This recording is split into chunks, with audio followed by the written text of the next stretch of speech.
বা এই শিবিরকে রক কাটা এবং গুপ্ত সংগঠন বলা হয় কেন?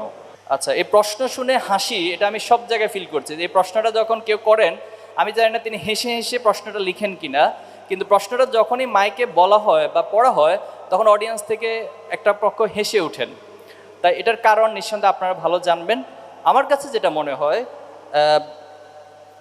জার্মানির নাৎসি বাহিনীর যিনি হিটলারের প্রচার মন্ত্রী ছিলেন, ওনার নাম ছিল জোসেফ গোয়েবল, যদি আমি নামটা ভুল না করে থাকি। তো এই গোয়েবল একটা থিওরি রয়েছে। গোয়েবল থিওরি হচ্ছে যে মানুষ যখন একটা মিথ্যাকে বারবার রিপিট করবে অথবা একটা মিথ্যাকে কন্টিনিউয়াসলি প্রচার করে যাবে, তখন সমাজের একটা পক্ষের কাছে সেটা সত্য হিসেবে তাদের সাইকোলজি থেকে ইম্প্যাক্ট তৈরি করে এবং সেটা সত্য হিসেবে তাদের মাথায় সেট হতে থাকে। আর যারা সত্য এবং মিথ্যার পার্থক্য করতে পারে না, তাদের মাঝে সে গোয়েবল থিওরিটা এক ধরনের কনফিউশন তৈরি করে যে আসলে কোনটা সঠিক কোনটা রাইট, এ ধরনের একটা কনফিউশন তৈরি করে। আল্লাহ রসুল সাল্লাল্লাহু আলাইহি সাল্লামকে মদিনার মক্কার সকলেই আলামিন উপাধি দিয়েছিল। উনি বিশ্বস্ত, এই কথার সাথে কারো দ্বিমত ছিল না। তো মজার একটা ঘটনা ঘটলো, যখন আল্লাহ সাল্লাল্লাহু সাল্লামকে আল্লাহ তাআলা বললো যে তুমি প্রকাশ্যে দাওয়াতি কাজ করো, মানুষের কাছে আমার মেসেজ তুমি পৌঁছে দাও। আল্লাহ সাল্লাল্লাহু সাল্লাম মক্কার পাদদেশে পাহাড়ের নিচে সবাইকে ডাকলেন। ডাকার পর তিনি সবার কাছে তাদের অ্যাটেনশনকে আগে ওনার দিকে নিয়ে আসলেন।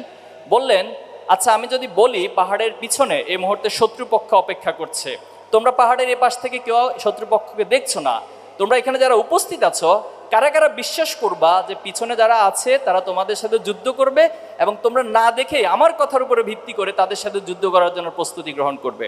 সেখানে যারা ছিল প্রত্যেকে এক বাক্যে স্বীকার করে নিয়েছে, আমরা না দেখলেও তোমার এই কথাকে বিশ্বাস করে নিচ্ছি। রিজন কি? রিজন হচ্ছে আমরা আমাদের সমাজের সবচেয়ে বিশ্বস্ত হিসেবে তোমাকে দেখেছি।